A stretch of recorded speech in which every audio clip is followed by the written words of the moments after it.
Hey. Okay, so I uploaded the slides just before the talk, so the slides will be online on the Lightning Waterfractal domain also. So the idea of this talk is to share like kind of a process we use in Amazon. As Ben said, we don't talk about that much, but it's actually quite a nice thing. So who am I and why am I talking about this? So my name is Thomas again. I work as a software development manager. I worked in different roles before in the company, and I'm actually working here in the Amazon Development Center in Berlin, which is a little over there, Krausenstraße 38. And what I'm doing is, I lead a team that's called Chocolate Factory. It's a little bit distributed in different locations of our company. The size is a bit bigger than a 2 pizza box size team, which is one of the Amazon things already. So the idea would be kind of our company is splitting up in teams that you can feed with 2 large American pizzas. That's not the case anymore. You can all split up your team. And that you do by like kind of splitting the domains, splitting the customers, splitting like kind of finding a way that your small team still is as effective as possible, like kind of providing a service to someone else, either a customer or another team. And our team's particular goal is to increase developers and designers' productivity and happiness in our company. That's another Amazon thing. That's our version of Packy. It's the peculiar internal icon, and ours, given Chocolate Factory, is obviously filled with chocolate. So how do we share and work on ideas together in our company, and how do we kind of convince others of this is worth doing, or that's how you like kind of communicate ideas? How do you align the team members? How do you create shared goals and all of that, and shared understanding, which is kind of paramount in a company to make sure that everybody goes into the right direction. What most of you probably know is user stories, right? There's 100 versions of that, and like I don't want to go there. And somebody smart on the internet said that about user stories, which I think is the key about the user story, not so much how like kind of the specific kind of specification is. The idea is like kind of, hey, we want to create a shared understanding through something that is written up. And you can do like stuff like that, like kind of, oh, as a user, and so on and so on and so on, right? And you might get an idea of what people want to do and achieve, right? And that might work, but it also might not work, right? So that's very similar as a user story, but honestly, I have no clue what that means. Like kind of, I can't estimate like kind of how much work that is. I don't understand all the constraints, and like I basically have a ton of questions instead of getting answers. Right, so like that stays the problem, right? Does it even make does it make sense to start a conversation based on that little piece of text? And like that's my personal opinion, right? Like kind of your mileage varies. You might be super successful, and you might split up in these user story, giganto flows, and all of that. Doesn't work for me. Kind of, if it works for you, awesome. And I think that kind of there's a size. Okay, the size of the problem limits basically like kind of what you can do in a single sentence, like a user story.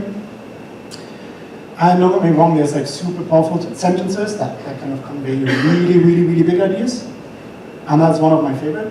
Like it's actually 2 sentences, but like kind of amazing, like kind of like vision and idea and so on. Like it's not the problem that a sentence is itself not powerful enough. It's not what you do with it and how do you execute based on that. And I think that's a little bit the problem I'm trying to describe. So, like, how do we do that for that case? Like, how do we align complete teams, or how do we create bigger projects and understand and create a shared vision? So, I need to like talk a tiny bit about like kind of the we to help you understand why we do it like that. So I joined the company in 2012 through the acquisition of a startup I co-founded. That's why we have an office in Berlin now. In this office, we have different teams doing machine learning, and like kind of our stuff is Amazon Web Services, and people doing robotics and all kinds of things. And what we have, and I joined in 2012, I kind of checked on Wikipedia, like kind of what do I get into?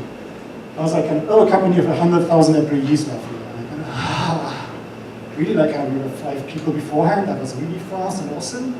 And now there's a company that's 100,000 employees. And like kind of, they always say, no, autonomous will not be a problem. Like you stay agile. You do your thing. You will have your ownership. You will do your thing, right? Okay, let's see. Kind of from all the 5 people we kind of were on the acquisition, we still all with the company because that promise is actually true. There's also the expectation the company has. So kind of coming back to the 2 pizzas, right? So if you have that small team that has a strong ownership, right? Kind of this team builds it, runs it, and that kind of sets the goals, defines the project scope, and all of that. And by now we are a company, I just checked before on Wikipedia again, we have 341,000 employees left. And nothing changed for me. Right? There's an insane growth in terms of like kind of how many people kind of got to the company in addition, but also like kind of in size of company, that's not small, right? Like I know Indian Railway is 1 million or something like that. We're not there. But like it's a large company, but nevertheless, it's very fast for each individual team, right? So the problem then gets like kind of, that can't be by the best, right? There needs to be some sort of structure and organization in that company that makes that work. There needs to be some fabric. I haven't seen that in any other company executed that well yet, but also I haven't worked in every other company yet. Which is like kind of one idea, which is the leadership principles that are 14 principles that define how we think we should work as a company. Right? One of them is customer obsession, one is ownership, bias for action, insist on the highest standards. There's quite a bunch of these. And they're lived, right? Why? Which is one like kind of general framework on how to behave and how to act. And one other bigger thing is, and that's what I'm going to talk about, is that working backwards. So like kind of we're a company of builders. Like kind of people are always like, hey, you're a company that sells stuff online. Like, yeah, because that was the problem we wanted to solve. That's not the core of the company so much, right? So I kind of, from stuff I personally like I really like the Mayday button on our tablets. It's like, oh no, shit is broken, click. And yeah, you have a video of a call center kind of employee that can help you fix the stuff on your device. That's amazing. I really like the IoT button itself, which is a fun little thing you can click and hook up to anything you want. I really love the drones. I really like that we invest in wind and solar farms. We build all kinds of projects, right? And then last but not least, I did a project that started some time ago that is now Amazon Web Services. I'm working for. What they all share is they all started with the same type of document, the same process I'm going to show you now and talk about. Right? So kind of independent of the scale of that, or kind of the tiny project I'm running, they all start with the same document, they all go through the same process. I also use this, for example, I had an idea around how we can improve our facility management. I went through this process, I sent it over to global facilities in Seattle to people I've never met and have no idea what they're doing. Like, thanks, Thomas, we understand how you talk to us, right? Because that is shared understanding that process and that workflow, which is super powerful. So back to my domain a little bit. Last year, Amazon Web Services launched 1,017 new services or major features. And you see a little bit the history I sketched out. That is quite some growth, and I don't expect this to slow down. And how is that possible, right? Leadership principles I talked about, the process I'm going to talk about now. So working backwards.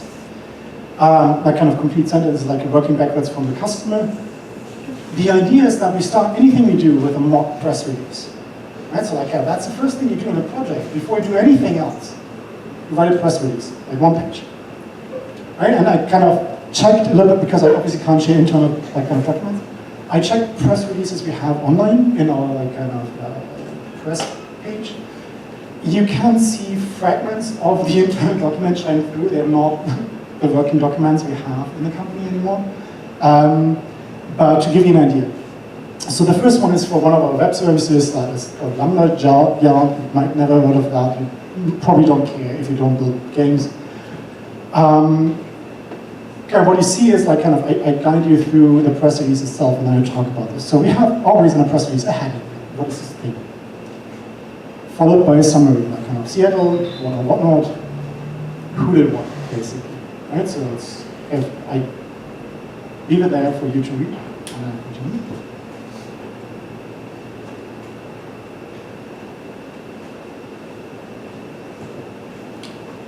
So like the details are not that important. The thing is that like with the first paragraph, you understand if that's your domain, that's fine. You understand what this thing is about, and what you will notice is there's no most amazing, best, whatnot whatsoever in there. Right? It's just like I'm stating the fact. This is a thing we have released at that point in time. Right? And it's followed up in the press release by like a paragraph that describes the problem that you're reading in a little bit.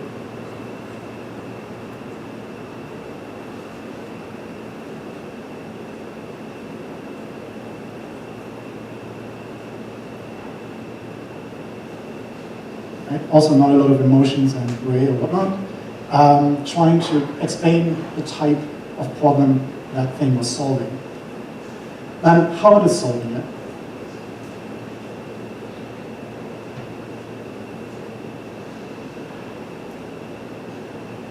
It's a really like kind of going into the specs a little bit. And like there's a lot of detail that's interesting for you as a person that would be interested in that kind of product, right? It doesn't try to explain this to anyone. It doesn't make sense.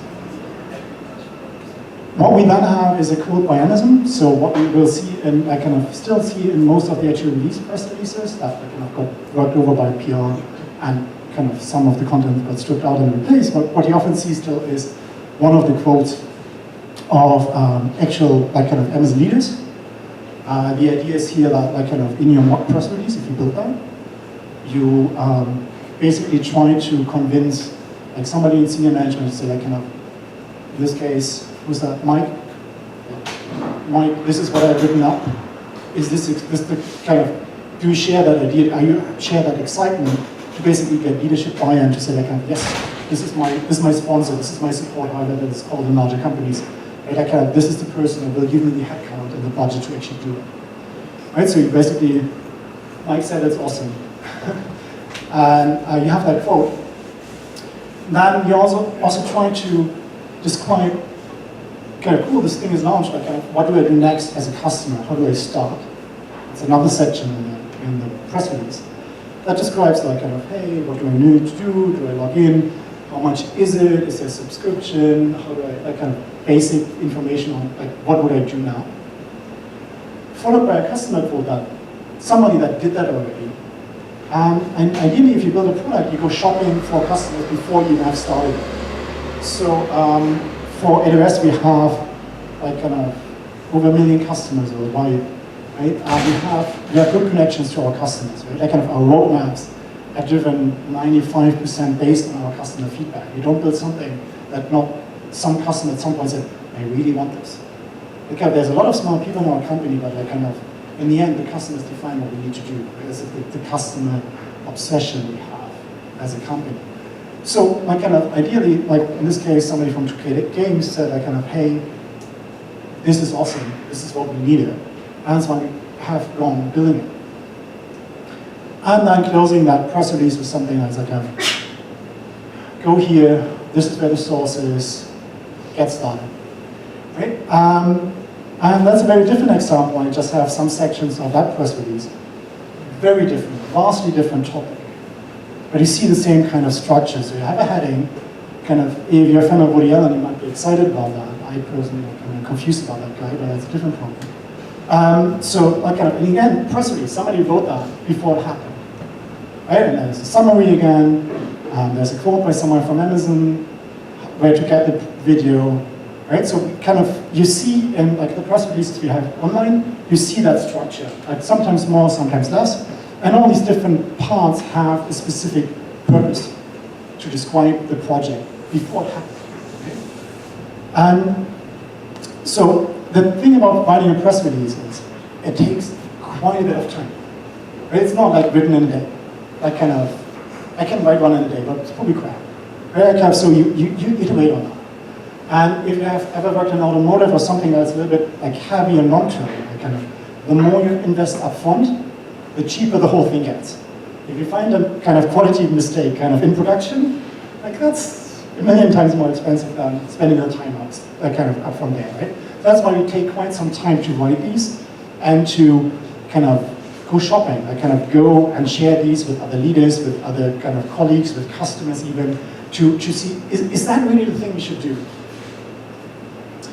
And we ignore constraints. So we write these with the clear knowledge that we don't have the headcount, we might not even have the kind of technology yet, but we really want this. Right? And that's how we write this, and we just ignore this fact. And if you have done this and you're reading it, and not everybody gets that kind of giddy, or that's awesome, right? And you probably shouldn't do it, right? There's so many things you can do. If you're not really excited about the idea, which is okay, whatever, nice exercise, not the thing, not the right time, not the right product definition, something is not good. Then we shouldn't do it, right? And then there's exceptions, and we release things that okay, that was not that great. But it happens, right? But then you can refer to Jeff Bezos' quotes about making mistakes, and you can also see our shareholder communication around things we released we were not entirely happy about in the end. But obviously, that doesn't make your process foolproof, right? And you might end up with something that is not perfect yet. But it has quite a bit. So, but then it's step one. That's one page. It's quite a lot of work for one page. What you follow up is when you go shopping and you share that document with others. What you will get is questions. How does it work? If you talk to somebody that has that specific domain knowledge about something in detail. Thomas, that's nice how you describe that, but the idea that you log into that new portal you described that will not work because of how we do user management and auth and so on. You will have these conversations based on that, and then right? And then you write up this question because probably somebody else asked it as well, and you're trying to get an answer for that. So this is the working backwards part, right? You try to nail the idea in the product, and then you try to solve the questions afterwards. I'll give you a couple of examples, right? So you basically add meat to the skeleton that is provided by the press release, right? And we split these FAQs based on groups that will evolve, right? So you might have questions from customers' perspective, right? And we literally have questions like that, what's going to excite me about the product? Why should we do this, right? And that can be an interesting answer depending on what you do, right? What might disappoint me, right? Launching I don't know, the spaceship company is a different company, so it's not us. But if we would have a press release around the fact that we want to offer tours the way to space, right?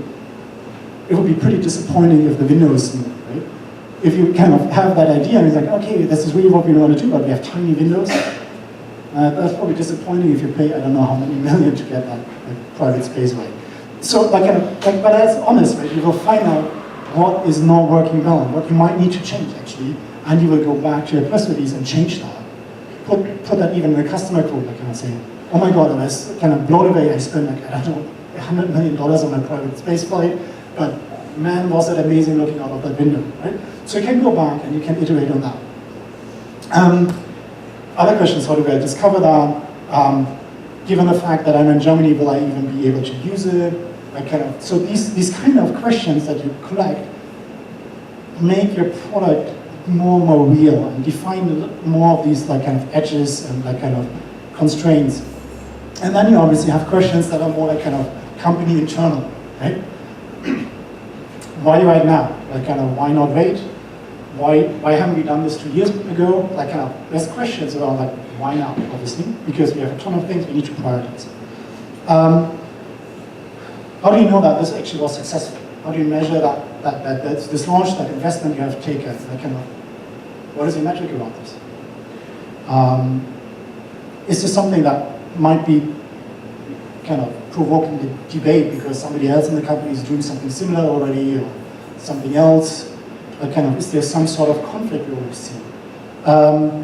Is there a potential for fraud or risk in this kind of scenario? Right?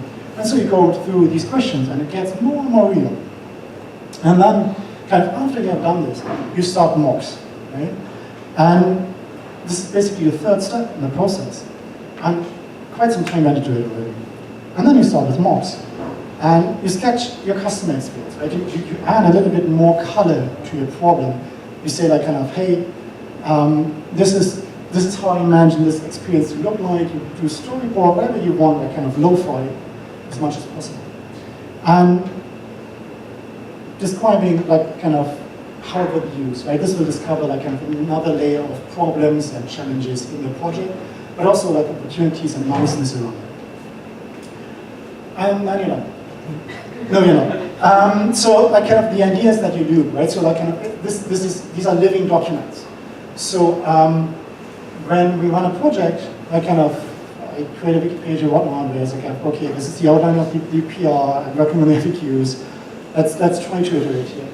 And kind of why this project is running, and my last project was running since April 2015, we have to update this document.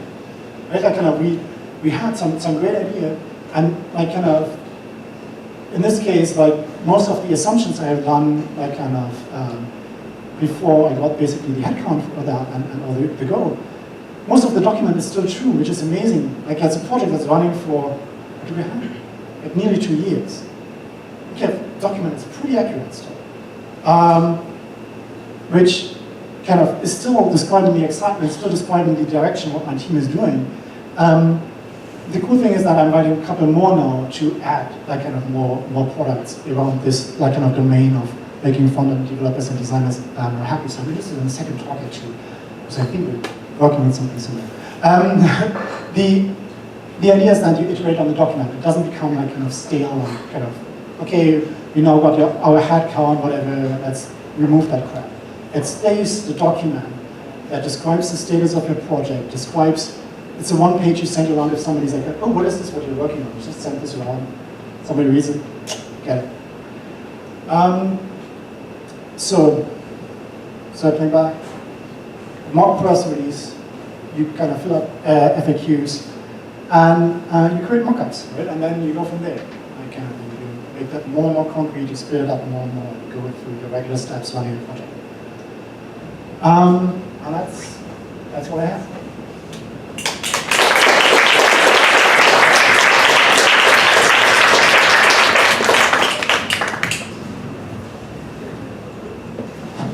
Other questions? Probably don't need the microphone. I'll try to talk about this. Yes, you do. Okay. For the recording. Thanks for the presentation. I have a question regarding who contributes to the writing of this press release. I have in mind at least 4 stakeholders. How do you do it?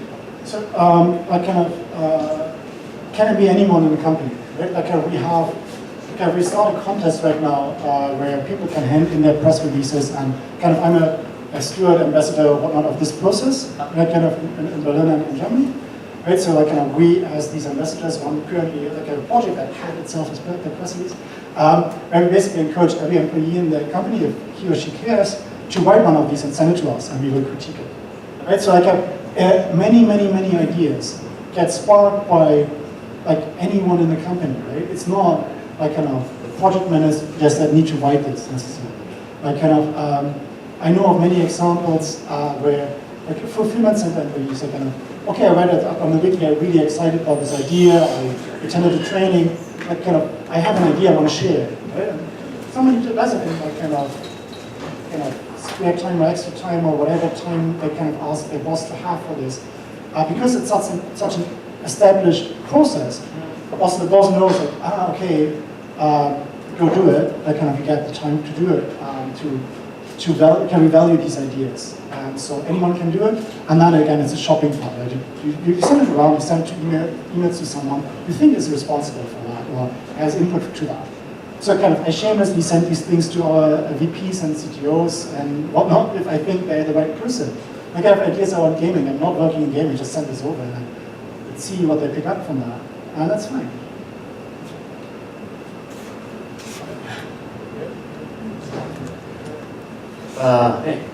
So I actually also worked at Amazon in Seattle, a few different roles. I contributed to this document, this press release, so it's really good to see the old memories. I worked on the business side, and I didn't really talk too much to the TPMs or the team leads from the technical side. Now I'm in a role where I have to kind of combine both the business and the technical side. And I have the concept of this type of document, and from a high level getting that vision. but I fail to kind of connect it with how to do kind of very granular stories and success criteria and how to break down this vision into actionable and kind of iterative things. So for me, the next step is like kind of after the buy-in, right? Like kind of the first thing like my leads want to know is like, okay, like kind of the first sentence is like kind of Seattle launch day something, right? Like I need to have a rough guess on like kind of, hey, is this year or next, or right? And then they will ask me like, okay, is this a kind of good day? How do you think the roadmap looks like? What would be the problems you tackle first? Right, and then I basically build a roadmap based on the project, and I get like kind of iteration over iteration. Like kind of, I basically like kind of myself. What I have is I vision ideas for like 3-5 years ahead, which is pretty steep because like our environment changes quite a bit in 5 years, like in general. But so that's what I have on the side. But what I have is basically always an idea of the next year, 1.5 years, and I have a different level of granularity. Right?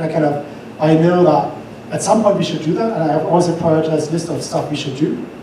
But I have an idea about the next 3 months. I roughly have launch date. Next month I have launch dates. Next 3 months I have at least a week, right? And then I sort of move stuff constantly, but based on that granularity and the future, right? So I will not have, we're not doing waterfall here, like kind of based on launch date, like in 3 years, and not providing like kind of figures, document, whatever. Makes no sense, right? I have a prioritized list, and I know what I need to tackle first. Right? I need to kind of invent the technology that is not there that would be blocking, right? Which would be a good thing to tackle first because I see whether my whole project will work, whether I can crack that technical constraint. Like it really depends on the project, but basically next step for me will be a project plan with rough specs about what to do when. Iterate, and I heavily rely on my developers and designers and whoever else is involved in my type of projects to tell me that promise that's not going to work, and also we need more time for that or whatever it is.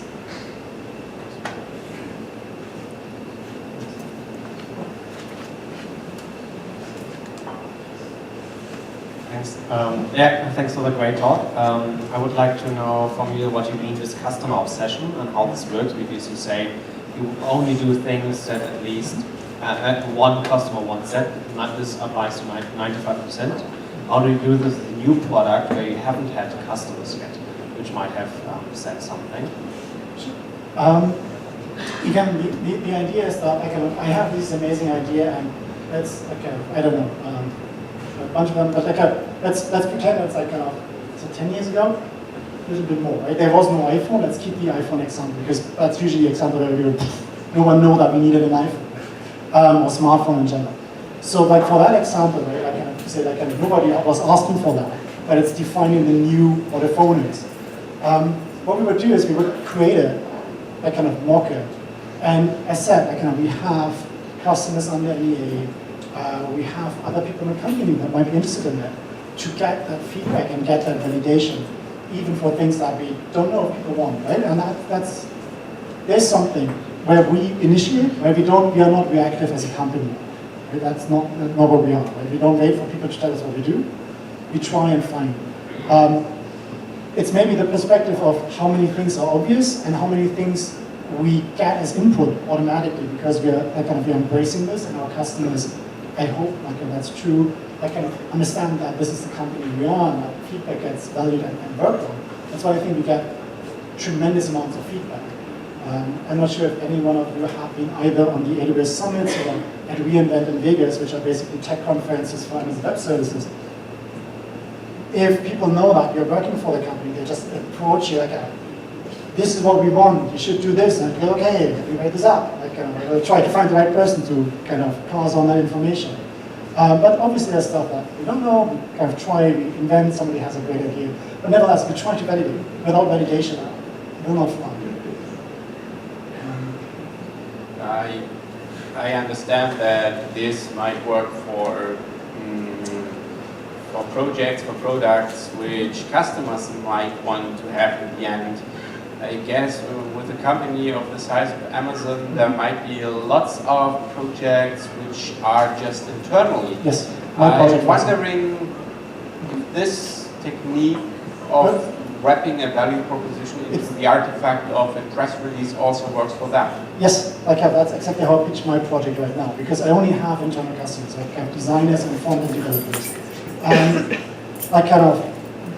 the fun thing, it makes it even easier because you really know, for the most part, who your customer is. Finding them and talking to them isn't even easier than finding the right persona for an iPhone that you have just invented and no one knew about this might be a thing. It's useful for anything we do. We, not sure if you have read the articles around us, having airplanes for transporting packages in the US and all kinds of things. I have no idea how this works and who's working on this in the company, but I know that they use this process for all kinds of things. And you do this it works on any level of size. My project started tiny. Hey, I pitched for 3 people and I want to have 8 in a year. Right? And it works for, hey, let's buy container ships. Right? The question is then, how much appendix do you generate, and do you need to create sub-documents describing individual parts of that again? Right? You can split this up pretty nicely. Can you give some examples of the kinds of things that you would measure about an idea before you would decide to invest in it and take it further? I can talk about the projects I have done. I was responsible for one of the web services. There it was a bit cheating because it was my startup before. So we knew it worked. But basically in the acquisition phase, we got asked questions. Now I know why and what kind of questions that were. Where basically customer excitement, time saved, all kinds of business metrics, customer engagement and happiness, and we try to gather as whatever we can get hold of, we use, qualitative or quantitative, whatever it is. For the project I'm doing right now, which is the developer and designer happiness and productivity, right? It's described in the team's mission, right? It already hints at the metrics. People should be really happy developers and designers in our company, right? So we need to invest in processes, in connections, and as a global company, being in all kinds of places. How do we do this process-wise? But also tools and software that we use internally to create these experiences. No one is interested in creating another CSS to support that button in the front end that now somebody designed change beforehand. How do we basically, one project we do is a design system, living style guide plus code generation and all of this. It is pretty obvious based on the goal you have to derive these metrics, and you take whatever you can already measure, or you invest time in measuring something you can't measure. But I have seen all kinds of funny metrics. And the cool thing is, for the retail side, you have amazing metrics. There's I don't know if there's talks around that, so I'm shutting up. But the metrics we have for retail, it just blows my mind in contrast to the internal project where I try to, hey, how much time did you save on building this in contrast to doing it before, which is a week as a metric. But it's okay if that's the best you can have right now, right? But you can go for code quality, production errors. You can so many metrics that you can see and evaluate. Right. Yeah. 2 more questions. I'm staying around. Something that I thought was interesting at the start is you suggest that user stories don't work for you. And the process that you described sounds pretty interesting, but the one benefit to user stories is the the currency that leads the way through the entire process, where you can judge development and things like that as you're going along. So I'm curious, have you had troubles you end up with this document that's really good at the beginning and at the end, but what do you do in the middle? Sure. So like I said, next step roadmap, right? And then we have internal tools for project management in general, and it really depends whether you Amazon Basic producing USB cables or whatnot. Very different project management tools rather than software development, where then teams go for Scrum or Kanban or whatnot, right? And obviously you need to spec this out, and we're not inventing something crazy new there. We use user stories, so a definition on done on the task and so on to get this done. But it's very much up to the team, right?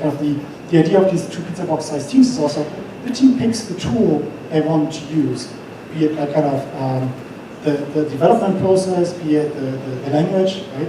If so many things go is the right thing to solve the problem, do it. Like if it is Ruby, Java, JavaScript, whatever it is, that kind of big fan of TypeScript. Thanks, Microsoft. But like the idea is that kind of whatever makes you happy and works on that level, because no one cares about that level. You will get it, and we trust you doing it. Like the question is, how do you communicate the big idea? And then the user story, in my opinion, is like far from enough to get buy-in on a level where someone says, "You have a 500 employees, build this thing." Right? Kind of, how do you pitch the idea for Amazon Prime? Not through a user story. You need, this is Amazon Prime, and that's why I want to do it.